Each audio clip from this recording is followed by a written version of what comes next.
Welcome to Carlo Gresse, Ubuhle's PR and Sales Director, who will be answering some burning questions about the QCTO and legacy transition. So let's start with our opening question.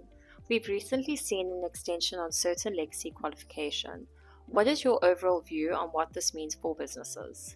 I think it's still a golden opportunity for businesses to take use of this opportunity, where the CETAs have given us extension to certain qualifications and also only for a certain period of time. Some of them range from 6 months up until 12 months, and there's certain qualifications that are up to 24 months. So I think clients and businesses shouldn't take that for granted. I do believe it is still very important to have your QCTO plans in place. Even though there is extension to certain legacy qualifications, it's very important to also start piloting 1 or 2 small groups or even anything up to 10 or more on a QCTO project, so that business is aware of how that process works as well. Thank you for that. Do you think the extension has given businesses valuable breathing room, or has it created a false sense of security? I think it's a blend of both, to be honest with you. If we had to look, as mentioned now previously, is that yes, there has been extension to certain qualifications, which does give a little bit of breathing room to businesses. But with that being said, the QCTO is still very much in full force. So definitely the recommendation would be, yes, we still got an opportunity to see out some of the legacy qualifications and maybe enroll 1 or 2 projects on it. But to bank on it will definitely not be the wise choice. The smarter move would definitely be to invest on the QCTO space, where it's a lot more job specific, and to get that within the business. Would you recommend that businesses continue with legacy qualifications while they're still available, or should they start focusing on QCTO? Definitely a blend of both. I think that there is still an opportunity, especially while the CETAs are also still busy realigning some of the occupational qualifications credit values. So I think whilst the opportunity is still there to have the full 12-month training programs when it comes to the bare minimum of 120 credits per the legacy qualifications, whereas there's still certain QCTO occupational qualifications that still the credit values are busy being realigned. So the answer to that question is definitely a blend of both. I would say still invest in the legacy whilst it's still there, but with that being in mind, with the extension of those dates, some ranging from 6 months, 12 months, 24 months, definitely take that into consideration and definitely consider having your occupational qualification plan in place with a succession plan. So identifying the legacies that you are currently running at the moment and what the replacement qualifications for those legacies will be. With this extra time, what should businesses be thinking about now while they're granted the additional time? Planning.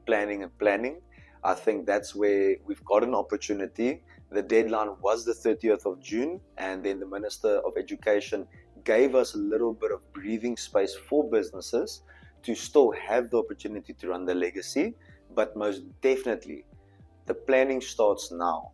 You have to identify what occupational qualifications will best suit your business, and the sooner you are able to run a pilot with those, with your learners or with your potential candidates, the sooner business will be introduced to how the QCTO works, so that they can tackle the 3 components, which is your workplace, your practical, as well as your knowledge component. And then there's also the ISA exams that is involved. The sooner that the candidates will be exposed to that environment as well as business, the better it will be for your planning in the future. Coming back to a question that you answered a little earlier, there's this preconceived idea that some businesses see QCTO as replacing one qualification with another.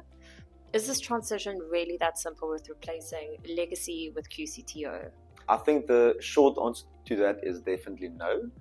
If we had to look at the legacy qualifications, it was a lot more of a generic approach to training and getting the information to the learner, where if we had to look at the legacy qualifications, the generic approach was able to get experience across the board.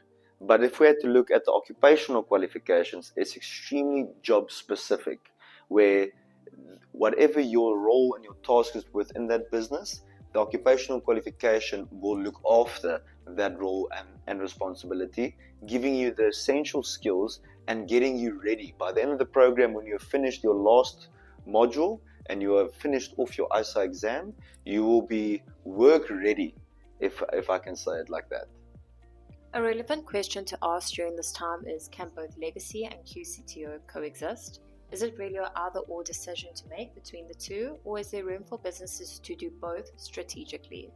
Most definitely both. I think strategically placed. I've seen businesses, and we've got some of our clients that actually currently run both the legacy and the occupational qualifications, which is the advice that I would put out to business and to the corporate world, is most definitely to look at running them both. Especially, yes, as mentioned previously, we do have a golden opportunity to still run some of the legacy qualifications, but the big emphasis is the occupational qualifications is definitely in action. We have ran them within our business, over 1,500 learners for the past 2 years, where we've seen some real results come from it as well. So yes, you are still able to run them both, and I would actually advise to business to run them both. It won't one or the other won't cancel the one out.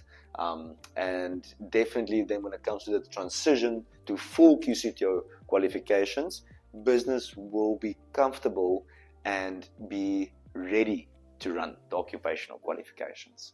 With that in mind, what advice do you have for employers that are currently navigating this changing space between legacy being extended and QCTO coming in? My advice to business will be reach out to your training provider, somebody that has got experience within the QCTO space. Ask the advice, start with your talent pipeline, plan properly. Everything will be able to be executed to excellence if the planning side of things are there. Look at what you are currently running, look at what your plans are for the number of learners that you would like to run, and look at what your budget is. What can you accommodate within that space?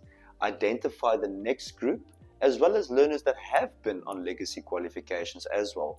You can look at the unemployed and the employed side of things. Identify what qualification will best suit the business, and then from there, you can identify the candidates to be on these programs. Get the right training provider on board. That will be my advice to you.